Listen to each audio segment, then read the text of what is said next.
அன்புள்ள மிதுன ராசி அன்பர்களே வணக்கம். இந்த வார ராசி பலன்.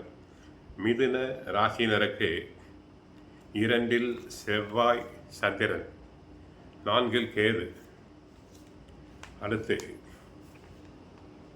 10 ராகு சுக்கிரன் புதன் சனி,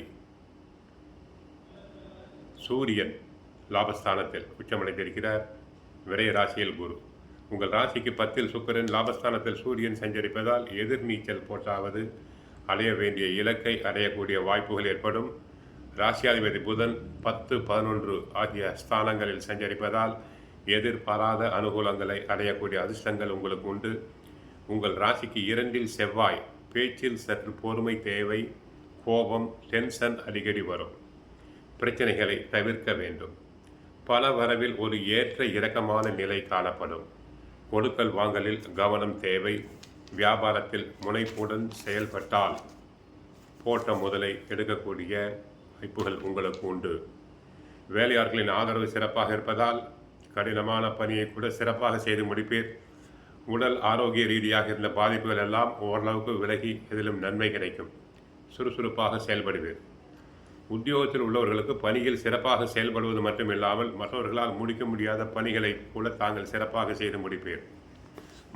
மாணவர்கள் நன்றாக படித்து பெற்றோருக்கும் ஆசிரியர்களுக்கும் நல்ல பெயரை வாங்கி கொடுப்பர். ராசிநாதன் புதன் நீச்சபங்கம் அடைந்திருக்கிறார். அவர் ஏறத்தாழ தங்களுக்கு சுக்கிரன் வீட்டில் இருக்கிறார். அந்த சுக்கிரனுடன் உச்சமான சுக்கிரனுடன் சேர்ந்து இருக்கிறார். மனதில் எண்ணி வந்த மறைமுக விஷயங்கள் அனைத்தும் நிறைவேறும்.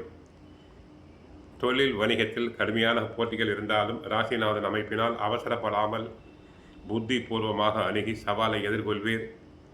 சுக்கிரன் உங்கள் சுகஸ்தானத்தை பார்வையிடுவதாலும் தங்களுக்கு தெய்வ பக்தி, பெரியோர் ஆசீர்வாதம் உண்டு. தொழிலில் கடுமையான போட்டிகள் இருக்கும். மிகுந்த எச்சரிக்கையோடு தொழிலாளர்களை கையாள வேண்டி வரும். புதிய முதலீடுகள் இப்போது வேண்டாம். கூட்டாளிகளால் பிரச்சனை வரும்.